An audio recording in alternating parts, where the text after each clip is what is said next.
Notre invitée, Elisabeth Borne, la ministre du Travail, de l'Emploi et de l'Insertion, si on veut donner son titre complet.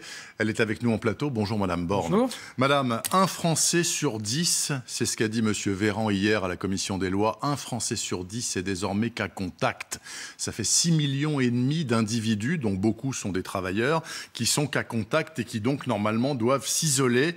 Y a-t-il un risque d'arrêt net de l'économie ? Écoutez, je pense qu'il ne faut pas inquiéter inutilement les Français. Évidemment, on a une épidémie qui se propage très vite avec le nouveau variant Omicron. C'est pour ça qu'on a réuni un conseil de défense en début de semaine, qu'il faut accélérer sur les rappels, sur la vaccination, et puis qu'on a aussi annoncé une série de mesures pour limiter la diffusion du virus. On pourra y revenir, notamment sur le télétravail. Bien sûr, le Premier ministre a également annoncé qu'on allait revoir les règles sur l'isolement en tenant compte des différents variants et avec un objectif aussi de faire peser moins de contraintes sur les vaccinés. Donc ces nouvelles règles sur l'isolement devraient être annoncées d'ici la fin de la semaine. Je pense que ça sera peut-être demain, mais je ne sais pas. Voilà, l'Espagne, par exemple, hier a réduit de 10 à 7 le nombre de jours d'isolement. Nous, on est à 10. Les Américains sont déjà descendus à 5. Vous imaginez que ce serait bien qu'on arrive à combien ? Je ne vais pas vous donner mon opinion personnelle. Je ne suis pas médecin et vous savez qu'on définit ces règles en lien avec les autorités sanitaires. Donc les échanges ont lieu avec le Conseil scientifique, avec le Haut Conseil de la santé publique. Et c'est sur la base aussi de leurs recommandations qu'on reprécisera ces règles en termes d'isolement. Il y a tout de même un risque, Madame Borne, très net, que de plus en plus de gens qui sont cas contact mais qui n'ont pas de symptômes particuliers ne le disent pas finalement et restent cas contact discrets de manière à ne pas sortir de la vie sociale et de ne pas être enfermés chez eux. Évidemment, ce n'est pas ce qu'on préconise. C'est pour ça qu'il faut avoir des règles qui soient aussi proportionnées. Donc c'est le sens des échanges qu'on a avec les autorités sanitaires. Vous savez qu'au départ, quand on a un nouveau variant, on a forcément des règles qui prennent beaucoup de précautions. Oui. Maintenant, on a un peu de retour sur ce qui se passe chez nos voisins et c'est sur cette base-là, sur la base des avis des autorités sanitaires, qu'on pourra définir les nouvelles règles. Vous souhaitez, Madame Borne, que dès le 3 janvier, 3 jours par semaine, dans les entreprises qu'ils peuvent, soit instauré le télétravail. C'est assez, 3 ? C'est suffisant ? Écoutez, je pense qu'il faut là encore trouver un bon équilibre. On a effectivement décidé qu'à partir de lundi et pour les 3 prochaines semaines, il y aurait une règle sur un télétravail obligatoire 3 jours par semaine pour les postes qui le permettent. Et on préconise d'aller jusqu'à 4 jours quand c'est possible. Avant les vacances, l'enquête qu'on avait faite montrait que 60% des Français qui peuvent facilement télétravailler le faisaient. En moyenne 3 jours par semaine, ça montre on doit faire beaucoup plus. Et donc, c'est le sens du protocole sanitaire en entreprise qu'on mettra en ligne dans les prochaines heures, qui impose effectivement ces 3 jours de télétravail pour tous les postes qui le permettent. Vous ne vous interdisez pas, au vu de l'évolution de la pandémie, d'aller au-delà des fameuses 3 semaines. C'est-à-dire que le 21 janvier... On verra évidemment ce qu'est l'évolution de la pandémie. Pour l'instant, toutes les règles qui ont été annoncées par le Premier ministre lundi sont valables pour 3 semaines. Évidemment, on évaluera en fonction de l'évolution de l'épidémie. Je voudrais que vous confirmiez, Madame Borne, un salarié à qui son patron demande de télétravailler, est-il obligé de s'y plier ? Quand on a un protocole qui impose ces 3 jours de télétravail, évidemment, si le poste est télétravaillable, alors le salarié doit respecter ces règles. Il est obligé, donc, de télétravailler. Je confirme, oui. D'accord. Et s'il n'y a pas le compte, si finalement, soit il n'y a pas assez de salariés qui télétravaillent, soit il n'y a pas assez de jours télétravaillés, il y aura des amendes pour les patrons ? L'objectif, c'est que ce soit les postes télétravaillables qui le soient. On ne va pas demander aux entreprises de changer leur activité, donc je pense que chacun peut comprendre qu'aujourd'hui, c'est important de réduire les interactions entre les salariés, de réduire aussi les interactions dans les déplacements, à l'heure des repas. Donc c'est pour ça qu'on veut imposer ces règles et qu'on a décidé d'imposer ces 3 jours minimum. Évidemment, il faut que les postes le permettent et que l'activité de l'entreprise puisse se continuer. Mais pourquoi envisagez-vous une amende ? Il n'y a pas moyen de négocier ça avec le patronat ? Parce que j'ai entendu dire 2 000 € d'amende par salarié. Alors, moi, j'ai demandé, évidemment, quand on met en place des règles, on doit s'assurer qu'elles sont respectées. C'est pour ça que j'ai demandé à l'inspection du travail de renforcer ces contrôles. Depuis ces dernières semaines, on est maintenant à un rythme de 5 000 contrôles par mois. Ce qu'on constate dans ces contrôles, et je rappelle que l'objectif, c'est d'abord de faire de la pédagogie, d'accompagner la mise en place des nouvelles règles, on constate que la plupart des entreprises jouent très bien le jeu, comme elles le font depuis le début de la crise. On a quelques entreprises qui ne le font pas, qui ne suivent pas les recommandations de l'inspection du travail et qui profitent de la longueur de la procédure de sanction pour effectivement ne pas respecter les règles. Donc c'est pour ça que j'ai indiqué aux organisations patronales et syndicales que j'ai réunies lundi que je souhaite un système qui soit plus rapide et donc plus dissuasif en permettant à l'inspection du travail de pouvoir prononcer des sanctions sans attendre la procédure judiciaire. Donc on va introduire un amendement dans le projet de loi qui sera discuté la semaine prochaine en prévoyant la possibilité pour l'inspection du travail de prononcer des sanctions jusqu'à 1 000 € par salarié dont la situation n'est pas conforme. 1000. Jusqu'à 1 000 €. Jusqu'à 1 000 € par salarié dont la situation n'est pas conforme, dans la limite de 50 000 €. Et je le redis, c'est évidemment une mesure qui s'adresse aux entreprises qui ne respectent pas du tout les règles. Vous savez, il y a certains cas où il n'y a pas de respect des distances, il n'y a pas de port du masque, il n'y a pas de prise en compte des règles qu'on demande en termes de télétravail. Donc c'est ces entreprises qu'on pourrait qualifier de récalcitrantes que nous voulons cibler et pas l'écrasante majorité des entreprises qui jouent le jeu. Je ne vous demande pas de cafeter, Madame Borne, mais vous avez l'air de savoir très bien quelles sont ces entreprises dites récalcitrantes. Alors, sans donner de nom, elles bossent dans quel champ, ces entreprises? Elles sont identifiables, identifiées? Elles travaillent dans quel domaine particulièrement? Ce n'est pas spécifique à un domaine. On a pu constater, effectivement, et moi, quand j'échange avec les inspecteurs du travail, vous savez, ils consacrent beaucoup de temps pour accompagner la mise en œuvre de ces règles. Très souvent, ils peuvent rencontrer des entreprises qui n'avaient pas forcément bien pris en compte les différentes règles et qui se remettent en conformité après les conseils de l'inspection du travail. Et puis parfois, on tombe sur des entreprises qui n'appliquent aucune de ces règles, qui ne répondent pas non plus aux préconisations de l'inspection du travail quand on leur envoie une lettre d'observation. Et donc là, je pense que c'est important, et y compris par équité avec les entreprises qui jouent le jeu, qu'il puisse y avoir des sanctions rapides et donc dissuasives. Madame Borne, l'État, le gouvernement, a tenu à bout de bras depuis 18 mois l'économie française en aidant en particulier tous ceux qui étaient obligés de mettre la clé sous la porte ou de travailler partiellement à cause du Covid. Là, actuellement, l'aide de l'État est conditionnée à une baisse de 65% du chiffre d'affaires mensuel. Si la baisse est inférieure à 65%, il n'y a pas d'aide. Bon. Et le patronat dit ce serait bien quand même de modifier ça. Vous l'envisagez ? Alors, d'abord, on a, en début de semaine prochaine, avec Bruno Le Maire, une rencontre avec les différents secteurs dont l'activité peut être perturbée par les restrictions sanitaires qui ont été mises en place, qui ont été annoncées lundi par le Premier ministre. Il y a effectivement la possibilité, une prise en charge à 100% de l'activité partielle pour les secteurs dont le chiffre d'affaires baisse de plus de 65%. On avait notamment en tête tous les secteurs de l'événementiel ou les traiteurs. Évidemment, quand on a demandé de supprimer les moments festifs de fin d'année, ça a eu un impact très important sur ces secteurs. Donc c'est à eux que s'adresse cette règle qui permet d'être pris en charge à 100% par l'activité partielle quand on a une baisse de plus de 65% du chiffre d'affaires. Mais moi, je voudrais aussi rassurer les secteurs qui font l'objet de nouvelles restrictions, par exemple l'interdiction de consommer debout dans les bars ou certaines jauges. Quand on a des restrictions sanitaires, comme on le fait depuis le début de la crise, il y a un accompagnement qui sera prévu. Et pour ce qui concerne les aides du ministère du Travail, une prise en charge de l'activité partielle à 100%. Donc quand on a des restrictions sur son activité, alors on a une prise en charge à 100% de l'activité partielle. Oui, mais ces restrictions ne font pas forcément fermer le commerce en question. Ça peut lui entraîner, par exemple, une baisse de 50% de son chiffre d'affaires seulement. Et alors cela, vous allez les aider. Je vous confirme, vous savez, quand on a eu par moment, par exemple, des restrictions, des fermetures, plus tôt des commerces, on avait pris en charge l'activité partielle à 100%, et de la même façon, les restrictions qui vont s'imposer, notamment sur la consommation debout dans les bars, peuvent donner lieu à une prise en charge à 100% de l'activité partielle. D'accord. Est-ce que, Madame Borne, vous redoutez quand même que cette affaire Omicron, qui nous est tombée dessus il y a 6 semaines à peine, en provenance d'Afrique du Sud, joue sur la croissance? Bon, là, on est toujours sur un trend de 6%, 6,5% de croissance en 2021. En 2022, le premier trimestre va être beaucoup plus mauvais, mécaniquement, non? Écoutez, on est évidemment très vigilant sur l'impact que cette nouvelle vague peut avoir.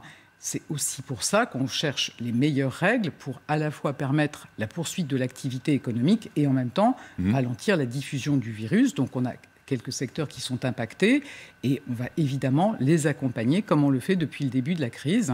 L'objectif, c'est naturellement de ne pas ralentir la croissance économique qui nous a permis de créer des nombreux emplois, qui fait qu'on a eu beaucoup d'embauches, qui fait qu'on a une baisse, par exemple, de 500 000 demandeurs d'emploi sans aucune activité au cours des 6 derniers mois. Donc ce sont des choses qui sont très positives et on va évidemment faire le maximum pour continuer aussi à soutenir notre économie. Alors justement, à propos des chiffres de l'emploi, on aura les nouveaux chiffres dans quelques jours, j'imagine, à la fin du mois de décembre. Vous allez avoir des statistiques ou pas? Alors on a déjà eu les chiffres sur la baisse des demandeurs d'emploi inscrits à Pôle emploi. On a eu une nouvelle baisse de ces demandeurs d'emploi sans aucune activité d'un peu plus de 50 000. Catégorie A, donc. Catégorie A. C'est pour ça qu'effectivement, sur 6 mois, on est à plus de 500 000 demandeurs d'emploi sans aucune activité de moins. Donc c'est une bonne nouvelle. Ça montre aussi que les embauches continuent, qu'on a effectivement une activité économique qui est dynamique et il faut effectivement trouver le bon équilibre pour à la fois ralentir la diffusion du virus et en même temps ne pas casser cette bonne dynamique. Et d'ailleurs, hier matin, sur cette antenne même, on disait que le nombre de créations d'entreprises en 2021 en France a été absolument phénoménal. Donc ce qui prouve que la mécanique économique continue de fonctionner. Absolument, on a battu l'année 2020 qui était déjà un record et on souhaite évidemment continuer à soutenir tous ceux qui veulent créer leurs entreprises, notamment les jeunes, vous savez, qui bénéficient d'une aide quand ils veulent créer leur entreprise. Et je pense qu'on a vraiment de très beaux exemples de Français en général, de jeunes en particulier, qui créent leur entreprise. C'est aussi effectivement une bonne façon d'avoir sa propre activité. Alors, il y a des chiffres donc plaisants, comme ceux-là, par exemple, les créations d'entreprises. Et puis, il y en a d'autres qui sont beaucoup plus inquiétants. Le nombre d'arrêts de travail, par exemple, entre début novembre et mi-décembre a été multiplié par 7. Ce qui est logique, puisque les gens tombent malades, ils deviennent contacts, donc on s'arrête de bosser. Donc, tout ça est en partie payé par la sécurité sociale. Ça va être terrible en termes de chiffres. Alors, c'est aussi pour ça, je vous dis, qu'on revoit les règles en termes d'isolement, parce que dans les gens qui sont effectivement en arrêt maladie, il y a les gens qui sont malades, il y a les gens qui sont cas contact, et il faut maintenant adapter ces règles. Ça sera fait très prochainement, dans les prochaines heures, pour effectivement avoir des règles proportionnées, à la fois évidemment isoler suffisamment ceux qui le nécessitent et en même temps ne pas aller trop loin et éviter de perturber l'activité économique. Mais nous sommes bien d'accord, Elisabeth Borne, ceux qui auront le final cut, la main, ce sont les scientifiques et les médecins. Je vous le confirme. Si vous disent non, on ne peut pas aller en dessous de 8, vous direz OK, alors on va aller à 8. Depuis le début de la crise, on écoute évidemment les autorités scientifiques, c'est ce qu'on va continuer à faire et donc c'est pour ça qu'il y a des échanges qui se poursuivent avec le Conseil scientifique, avec le Haut Conseil de la santé publique et que c'est sur cette base qu'on pourra définir les nouvelles règles en matière d'isolement. Est-ce que vous avez une religion, Elisabeth Borne, en ce qui concerne les jauges dans les meetings de campagne? Vous savez qu'il y a une polémique depuis quelques jours, puisque les meetings de campagne n'obéissent pas aux mêmes règles que les grandes réunions festives, par exemple sportives ou les concerts, etc. Donc certains, la France Insoumise, le Rassemblement National dit « Nous, il n'est pas question de mettre des jauges dans nos meetings de campagne. Faut-il que chacun s'y astreigne, même si la Constitution ne l'oblige pas ?» Alors, je pense que c'est important parce qu'effectivement, il peut y avoir un malentendu. Ça n'est pas simplement la volonté du gouvernement si on n'a pas défini des jauges pour les meetings, pour les rencontres effectivement politiques. C'est que la Constitution ne permet pas de le faire. Et je pense que c'est une bonne chose. Notre démocratie a vraiment des bases très solides et donc on ne peut pas imposer des règles pour tenir des meetings. Ensuite, je pense que c'est à chaque organisateur de faire preuve de responsabilité dans la période qu'on connaît en réduisant les jauges. En tout cas, c'est ce que fera La République En Marche pour les différentes rencontres qu'elle va organiser. Mais c'est une démarche volontaire, c'est pas du tout forcé. C'est forcément une démarche volontaire, c'est une démarche de responsabilité. Moi, je déplore évidemment que le Rassemblement national et la France Insoumise aient annoncé qu'ils ne mettraient pas de jauge dans leur meeting. On est toujours bien d'accord, je reviens aux histoires de passe, puisque le passe vaccinal va prendre la main sur le passe sanitaire dans quelques jours, à la mi-janvier bien évidemment. Pas de passe vaccinal dans l'état actuel des choses pour se rendre au travail. C'est pas prévu. Pas de passe vaccinal et pas de passe sanitaire. Moi, j'ai eu des échanges avec les organisations patronales et syndicales, beaucoup d'échanges sur ces questions, parce que vous savez que c'est un système qui existe chez nos voisins allemands ou italiens. Ce que moi j'ai pu constater, c'est que ni les organisations syndicales, ni les organisations patronales n'y sont favorables. Donc dans ce contexte, on a considéré que c'était... Vous n'avez pas au bras de fer. Que c'était pas pertinent et pas efficace quand personne n'est d'accord. Donc c'est pour ça qu'on n'a pas prévu cette mesure de passe sanitaire dans le projet de loi qui a été présenté lundi dernier en Conseil des ministres. Ensuite, les débats vont se poursuivre la semaine prochaine au Parlement. La position que portera le gouvernement, c'est que ça n'est pas pertinent dans ce contexte, et je suis confiante sur le fait que les députés entendront aussi ce message. Enfin, en tout cas, le pass, de manière générale, n'est pas forcément très populaire parmi une frange de la population importante. D'ailleurs, M. Darmanin, votre collègue, demande aux forces de police de renforcer la protection des élus dans la période, là, justement, pendant qu'on discute du pass vaccinal.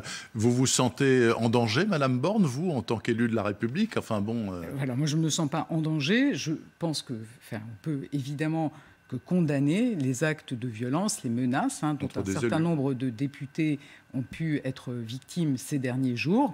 Enfin, je pense qu'on peut ne pas être d'accord, c'est le propre d'une démocratie, mais rien ne justifie de proférer des menaces, comme ça a été le cas pour plusieurs de nos députés. Voilà, et donc dans leur tournée de Nouvel An en particulier, les policiers seront priés de se rendre aux proches des domiciles des élus locaux, de manière à voir ce qui en est. Je voudrais également vous parler, parce que c'est dans votre champ de compétences, Madame Borne, la SAM de Decazeville en Aveyron, donc 37 jours d'occupation, l'usine est toujours occupée. Je précise que c'est une entreprise d'électromécanique qui travaille essentiellement pour le groupe Renault. Il y a 300 salariés en jeu. Voilà, la boîte va être liquidée. Qu'est-ce qu'ils peuvent espérer, ces 300 salariés, au point où en est le dossier? Alors, évidemment, moi, je ne peux que regretter qu'on en soit là, qu'il n'y ait pas eu de repreneur, que les discussions n'aient pas permis, effectivement, de trouver un repreneur. Mes équipes se sont rendues sur place et je peux vous assurer qu'on va mettre en place un accompagnement pour les salariés. Mais juste un accompagnement financier ou du reclassement? Non, évidemment, un accompagnement pour leur permettre de retrouver un emploi. On est dans un bassin d'emploi qui est très dynamique. Moi, je comprends vraiment le choc des salariés dont l'entreprise va s'arrêter, et je peux vous assurer que mes équipes qui se sont rendues sur place ont pu le mesurer. Maintenant, on mettra en place un accompagnement exemplaire pour permettre à ces salariés de retrouver un emploi à proximité dans le bassin d'emploi, avec, si c'est nécessaire, des formations. Donc cet accompagnement qui est valable en fait pour toutes les entreprises du secteur automobile, qui est un secteur qui est très affecté par la transition écologique. Cette transition écologique, elle est indispensable. En même temps, elle transforme aussi toute la chaîne de production de ce secteur, et il faut permettre des accompagnements le plus possible en amont. C'est pour ça qu'on a notamment construit avec les partenaires sociaux un dispositif transition collective pour permettre à des salariés de se former, de rebondir vers d'autres secteurs. Malheureusement, quand c'est le cas de la SAM à chaud, d'accompagner les salariés pour qu'ils puissent être formés, pour qu'ils puissent retrouver un emploi dans le même bassin d'emploi. Mais votre rôle n'est pas de faire pression sur Renault, groupe semi-public, pour lui dire non, il faut continuer à passer commande à la SAM. Aujourd'hui, il n'y a pas de repreneur pour cette entreprise, et donc de fait l'entreprise s'arrête, et le rôle du ministère du Travail dans ce contexte, c'est d'accompagner au mieux les salariés pour qu'ils puissent retrouver au plus vite un emploi à proximité. Je reviens une dernière fois sur les affaires de pandémie. Les autotests, madame, sont disponibles là très bientôt dans les grandes surfaces. Ça fait des mois et des mois qu'ils le demandent, ils n'ont pas eu gain de cause. C'est juste jusqu'à la fin du mois de janvier. Vous pensez qu'il n'y a aucune raison que ça ne perdure pas ? Ou c'est juste pour faire... Je pense que c'était important. C'était important au moment où on recommande aux Français de se tester, notamment quand ils vont dans des rencontres familiales à l'occasion des fêtes de fin d'année, donc qu'ils puissent accéder facilement à des autotests. Ensuite, les autotests, on peut aussi en avoir besoin, notamment notamment au regard des règles d'isolement que je mentionnais. Dans ce cas-là, ils peuvent être remboursés et dans ce cas-là, ils sont vendus par les pharmaciens. Il faut trouver le bon équilibre aussi entre les pharmaciens et les grandes surfaces pour que les Français accèdent le plus facilement possible à ces autotests qui sont très utiles dans la période actuelle. Merci beaucoup Elisabeth Borne d'être venue en cet avant-dernier jour de l'année sur LCI ce matin, notamment pour nous dire qu'effectivement, il pourra y avoir des amendes au cas où le télétravail ne serait pas correctement respecté dans certaines entreprises, jusqu'à 1 000 € par salarié maximum. C'est bien ce que vous nous avez dit. Merci beaucoup Madame Borne et bonne fin d'année à vous.